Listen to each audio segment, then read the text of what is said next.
What if forming a nonprofit 501c3 organization wasn't so intimidating and it was easier for new superheroes to form organizations that would make the world better? You'll discover that Christian Lefair has cracked that code with his organization, Instant Nonprofit, on this episode of Making Our World Better. Welcome to the Making Our World Better podcast, where you will find motivation and encouragement through lively conversations with inspirational people who every day are making our world a better place. Now, here's your host, Jay Clark. Welcome to the podcast. I am Jay Clark, and it's great to welcome Christian Lefair, founder of Instant Nonprofit, an organization that helps launch movements by starting tax-exempt 501c3 organizations. Talk about a subject matter expert. Christian has helped start, get this, nearly 3,000 nonprofit organizations. And before starting Instant Nonprofit, he spent 30 plus years copywriting and fundraising for a myriad of causes. Christian's big bet and his mantra is social enterprise founders are the superheroes of a new age. Love that. A decade ago, Christian volunteered to start a nonprofit with some friends and became morally outraged at the brain-numbing application process, the 1 year plus approval time, and the attorney's fees, which motivated him to launch Instant Nonprofit. Today, with an efficient tech-enabled process, 100% IRS approval guarantee, and a staff who believe it shouldn't be hard to do good, which is awesome, Instant Nonprofit is the most highly rated 501c3 service in the niche. Christian, welcome, and thanks so much for being with me. Thank you so much, Jay. And what's really exciting about that intro is that just like my children somehow, once I get their ages down and I remember, okay, this one's this old, this one, they change it again the next year. And it's the same thing here. We've now started about 5,000 nonprofits 5,000. end to end. And I'm continually blown away by the innovation and passion that our customers have brought to the world by finding these incredible ways to help people and animals and the environment and all of the things. So I'm just blessed to be at the epicenter of all of that. Well, I can't wait to learn more. And let's start simple. And just how would you describe Instant Nonprofit and its mission to somebody who's never heard of it before? Yeah, I mean, at the basic level, like you mentioned, I found myself morally outraged at how hard it is to do good, right? Our tagline is it shouldn't be hard to do good. And when I was a little kid, we discovered that my almost 4-year-old little sister, who was physically appeared to be like all the other kids, was developmentally disabled, and she would turn out never to, she's still nonverbal at 50, still the greatest human I've ever met. In fact, I grew up around Special Olympics because she was a track star, and I have lots of photos of her, that photo finish, right, on the podium in second place. Well, why is that? She was the fastest one, but when she's just got such a big heart that when she would see her fans in the stands, which is always by the finish line, she'd veer off to high five everyone, and we'd have to direct her back onto the and so, having that influence on me and just kind of assuming that that's how the world works, that people come together like this to help other people and really experience so much joy in that process. I just thought that was how it worked. And then when I ran into the bureaucratic brick wall of the 501c3 process, I said, somebody has to do something about this. And so my moral outrage led me to not just call and wait for my agent to be available, the little 800 number they gave me to call my agent who was supposedly working on my file, never available. I changed the last couple of numbers on that extension, and I called about 30 or 40 numbers north and south of that number, knowing I'd probably get somebody in that department. And I curated a process. I asked, why is this so difficult? What holds these things up, delays them, gets them denied, et cetera? And I curated what I called a love letter to a bureaucrat. What if Selma Hayek was an IRS agent and I wanted her to run away to Fiji and fall in love with me? Well, I would hand her this beautiful love letter to a bureaucrat bureaucrat with watermarked pages, EIN on every page, and just make their life easier so they could punch out to lunch a little early with one less file on their desk, which is really what every desk worker wants to do, right? Right. And lo and behold, I got like a 45-day approval in the face of a normal 1 year approval time. And so I said, well, maybe I'm on to something. And one thing led to another. And here we are, 5,000 organizations later. Holy smokes. And our mission is to help people focus on their mission. You shouldn't have to become an expert at something you're only going to do one time. Right. So if we can take that away and allow people to bring their unique DNA, their unique skills and experience and all that stuff to the world that much more readily and not give up on that dream. In fact, some people are doing this on the side, right? Or they're just serving a need that they see. They have a job, they have a family, et cetera. And we've had so many customers say, I almost gave up. Right. Or I put this on the side and then I just decided to give it one more crack, found you. And we not only have the best deliverables in the world, and I don't want to sit here and brag.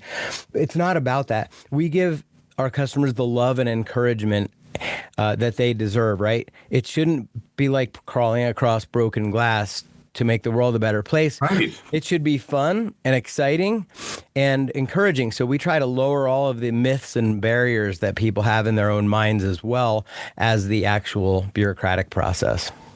Well, it's fantastic. And I love it because it creates a shallow entry point, right? I mean, I love it when you say that social enterprise founders are the superheroes of a near era, but the perception is there is this wall, and it's going to be this death cage wrestling match to get a 501c3.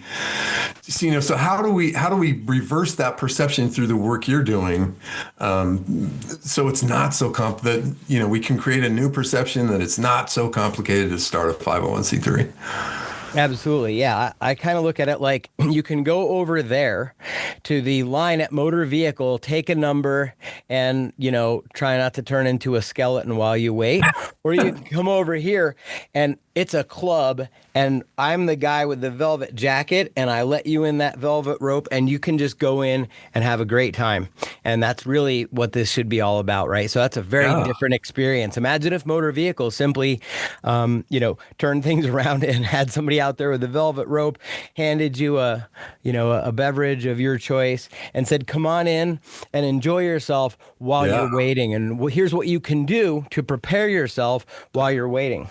So that's, it's part of the experience. It's part of really, to me, whether it's great marketing or making a great product or just going through your life, it's an act of love. And we have a culture of love inside the company. I'm a big believer in Simon Sinek's philosophy. If you take care of your people, right, whether it's your family unit, then your community, then the world, or it's your team, then your customers, and then the world. If you can take care of the people closest to you, they'll take care of everything else, right? And so we really believe in that philosophy, and it's made it so that everybody here, gets to come in and really love what they do and love on each other and really love the customer. Because great marketing or great anything is just about love, getting out of the way, getting out of your own biases, your own perception, and going, what is this other person experiencing and how can I help them have a better day and a better time? Well, it's obviously working. If 5,000 people have found you, I'm going to say you've got to be, the word's getting out. But, what kind of does differentiate Instant Nonprofit from, say, a law firm that specializes in completing IRS 1023 applications? Sure. Well, first, there are very few law firms that do specialize in that, right? This is all we do. So unlike, I won't name any names, but unlike, let's just call them Rocket Zoom out there, these companies that do are everything to everyone, this is a very tiny percentage of their work, right? Where this is all we do. So we know what's going on at the agency. We know how to crack through the various barriers because you're going to run into barriers at the state level. They lose paperwork. No one is, if you ask people whether they trust government, period, or trust government to get their jobs done well, they'd probably say not really. So we've had a case where the IRS lost tens of thousands of checks, basically, right? And they failed to attach some big batch. There was an error in their data or something, and they assumed that tens of thousands of people who had paid for their nonprofit application fee hadn't paid, and they had divorced the payment from the application. And if you can imagine the back and forth, well, since we take that, we collect all fees, including the government fees, we're able to hold them accountable and get that back on track without anyone having to go look through their bank records and prove their case and all that stuff. So that's just a minor way that manifests. But there are so many other ways that we are, really looking at how can we make this experience better? How can we get faster approvals? And really, how can we also make people more effective? Because there's the deliverables, which hands down, there's no one in the universe that is delivering with the regularity and the predictability that we do for the actual service. But we don't just do that. In every stage of the process, we not only tell people what we just did, what we're about to do, and what we're doing now, we also say, here is the time at which you should run that board meeting if you haven't. And oh, by the way, here, since you gave us all this data, here's pre-filled, pre-drafted board minutes, board resolutions. Here's all the resolutions that you should pass at the beginning to authorize you to do all these things. That can be your first meeting. It's pre-populated, and here's a 13-minute video that will not only make you get through this without Robert's Rules of Order, because no one wants to read that, but here's how you can look like a pro in front of the friends or the colleagues that you've asked to be on your board. Yeah. It's nerve-wracking to run a board meeting if you've never done that. Here's how you can look and feel like a pro and impress everyone and feel great that you are now competent to run this board meeting. Also, things like, it's time to open your bank account. Yeah. But what people don't know is that when they go to the bank, the drop down does not exist for nonprofit under corporate type. So I literally would, when I started this company, I'd pick up the phone and I'd have somebody crying in the lobby of a Wells Fargo, having been there 2 or 3 times. So we have instructions. Here's when to ask for the manager. Here's how to explain to them it's not a C or an S corp, and then they can get through that. And you can go to the bank one time to open that. Here are the 4 documents you need to bring to the bank. Right? If we can mow down every speed bump that anyone could possibly run into, then that's going to immensely help them. Well, it's awesome because, again, I love the shallow entry points. I mean, you're taking away all the barriers for people to do good, which is great. And you've been at this for a minute now and, been in nonprofits for a few days. So kind of talk about what you see as the 5 stages of the nonprofit life cycle, which, again, is something that you can bring to bear for your clients and customers.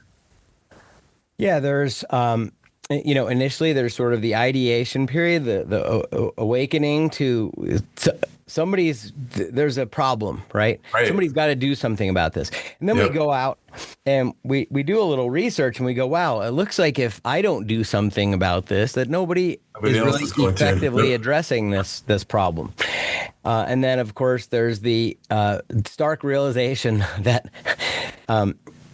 not only is maybe, government not helping or this problem is growing, right? Whether it's opiate addiction or homelessness or whatever, disconnection, disaffection among young men or young people, but that you are called to this because you have a unique experience. Maybe you've gone through this trauma, or you have somebody in your family, somebody that you know that's experienced this, and you start digging and you go, you know what? I think there's something for me to explore here. So that's really the first stage, is just, that awareness and discovery. Second stage is just, okay, what do I do about this? How does this work? What is a nonprofit? Because many people are familiar with, starting a business, but this is a different kind of business. And it's cloaked in a lot of euphemisms, a lot of jargon, right? And even the term nonprofit is pretty unfortunate in my book. I'd rather be for purpose than nonprofit, right? Agreed. And so, the term NGO, right, non-governmental organization, at least has a connotation that it's out to do something.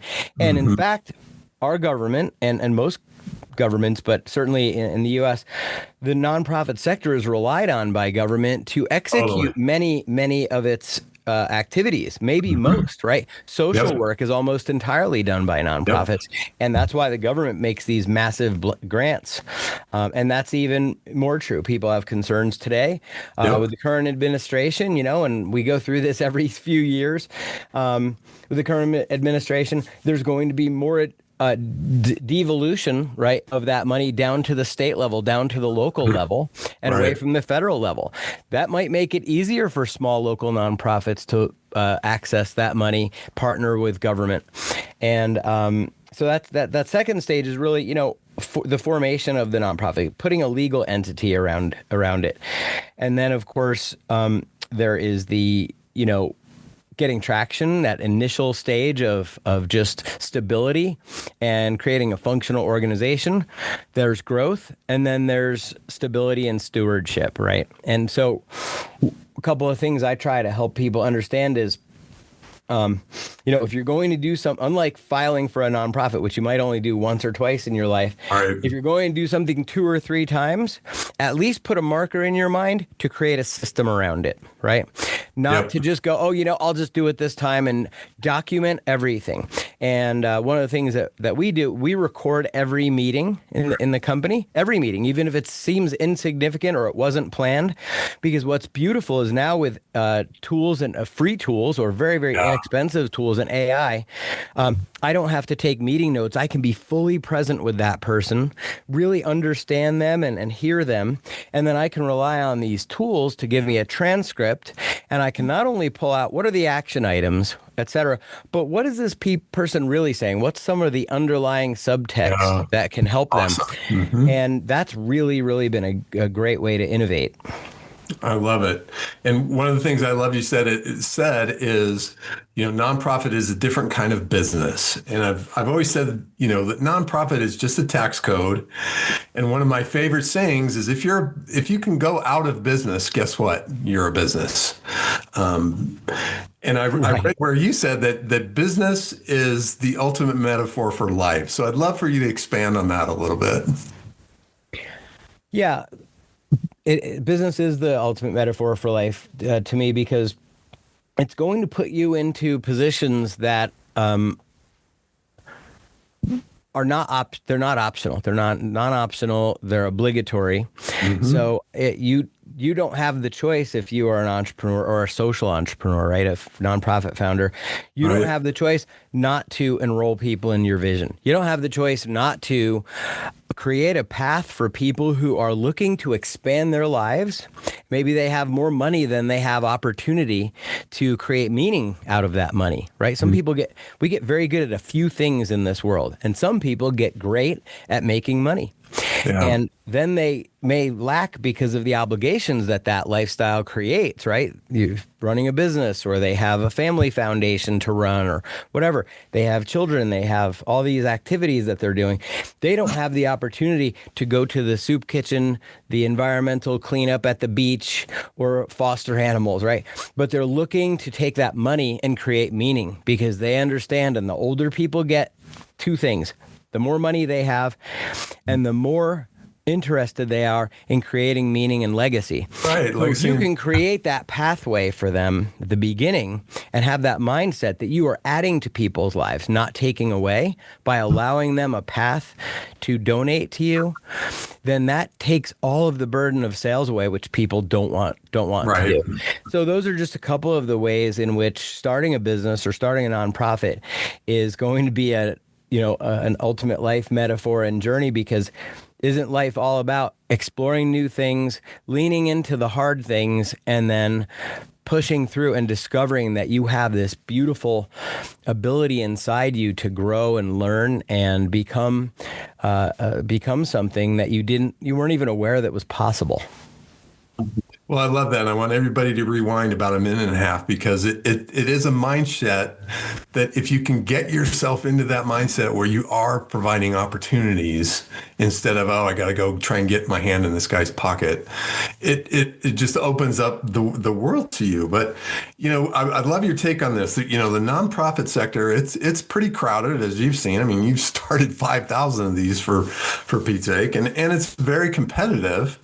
And if you're going to give advice to a nonprofit leader who's feeling overwhelmed, or with how they differentiate themselves, or overwhelmed by all the admin minutia that they have to do, what would your advice be? My advice would be to take an inventory of all the reasons not to start a nonprofit or not to do this endeavor, and then take a look at how you might look at multiple ways of looking at each of those, what I'll call limiting beliefs, right? For example, I run into people even in the nonprofit sector who will tell me there's too many nonprofits. Isn't there too many nonprofits? Now you're making it even easier. And my reply is there are 33 million businesses in the United States. There are, I forget how many babies born every year. You could say there's a glut of babies and businesses in this world.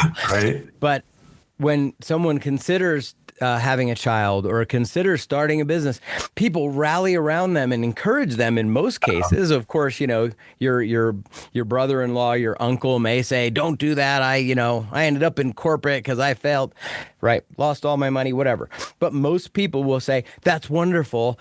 And, please tell me how that goes, right? And with a nonprofit, if we can call that a for-purpose, if we can call this a social venture, there are only 1.8, 1.9, 2 million nonprofits in this country. And the sector is massive. There are $4.3 trillion under management in nonprofits. Individuals and private corporations give almost $300 billion a year. And if you don't believe that that is all being used as efficiently as it possibly can, and that all the needs that are created in this world are being met in the best way, then you can marry those things, and there's a world of opportunity to add good and to do it in a unique way that no one's ever seen before, and only you can do that. I love it. And it's kind of that's the story of every successful nonprofit, right? Is finding that niche that nobody else is filling, that needs to be filled, and figuring out a way to do it. I love it. So I'd love for you to talk about, some of the most valuable lessons and leadership principles that you've learned on your journey. Well, about 10 years ago to this week, actually, I went through a really hellish time in my own life where I had started what eventually became this company. I was married, had a family and everything, and all of that stuff kind of crumbled around me. I had a real true through and through conflagration in my life and a moment of reckoning where some things that were probably, patterned in my life, programmed in my life from childhood, from parenting, etc., just didn't provide me with the skill sets that I needed. I had plenty of smarts. I had plenty of energy, plenty of ability to connect with people, but I hadn't really learned how to love myself and really know myself. And I think we all tend to, distract ourselves from those types of endeavors to go inside. It's what makes meditation so difficult. And I was forced in that case, thankfully, to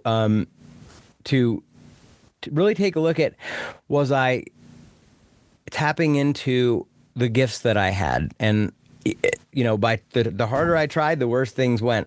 And I had this day that I call the moment of, the day of wisdom, where I realized that all of my clever ideas up to that point had gotten me into that situation.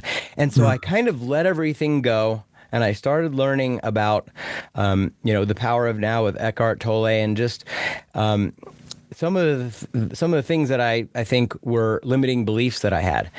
And wouldn't you know, over 10 years, by relearning how to be a human and learning how to love myself first and understand myself, and that there's that's it's not all bad, right? When we look inside, that we have these fears that we're inadequate or there's something missing, something broken, etc. And if we can work through that, then indeed all of these things came back to me on my own terms over 10 years. And I've lived a life of much more joy, much more spontaneity ever since. And so that is the biggest life lesson, is that who I was ultimately was good, and this company itself and some of the other things that I was doing in my life were all great ideas and all born out of a passion that's not bad, right? It's a good thing. Right. And that I had simply not learned how to express those things. And I simply needed to adopt a new method to get there.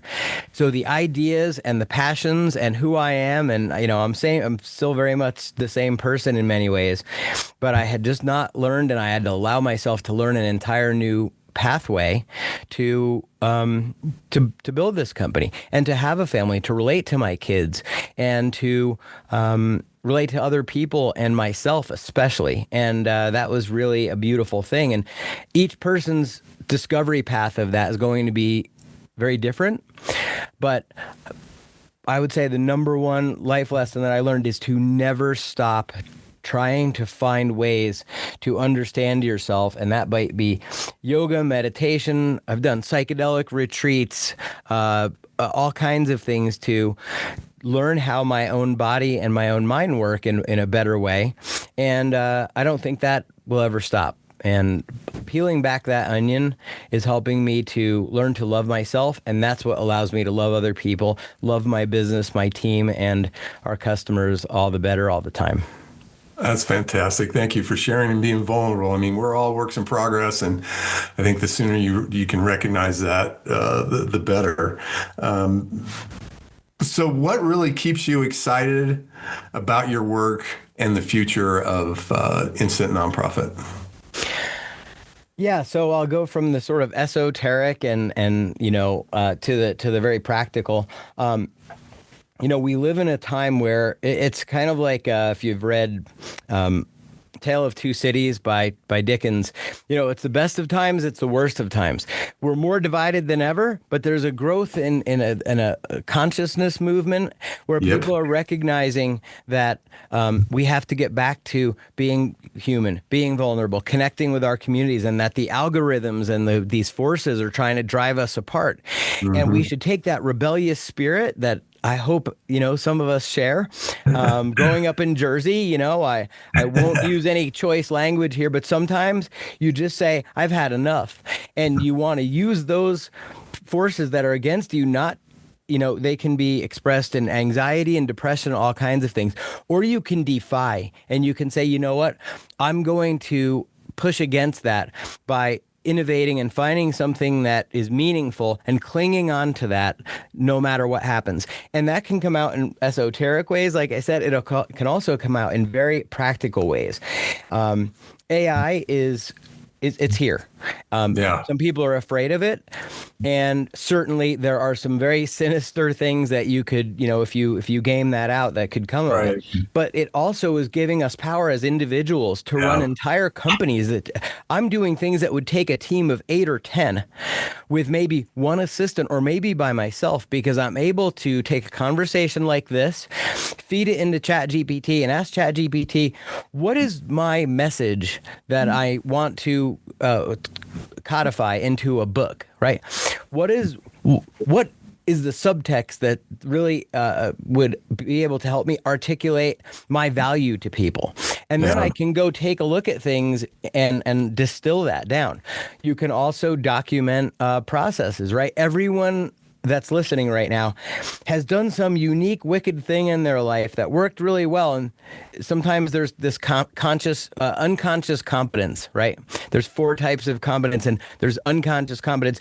You're really great at something. You don't even know how you do that. But there are now ways that you can use these tools to discover what is great about it and how you do it in a way that if you had an observer watching you, they'd be able to document that. That can start you pulling a thread that can really help you to create a whole new area of meaning for your life. And that's really exciting to me, that these tools can be used by us to become more human and not less.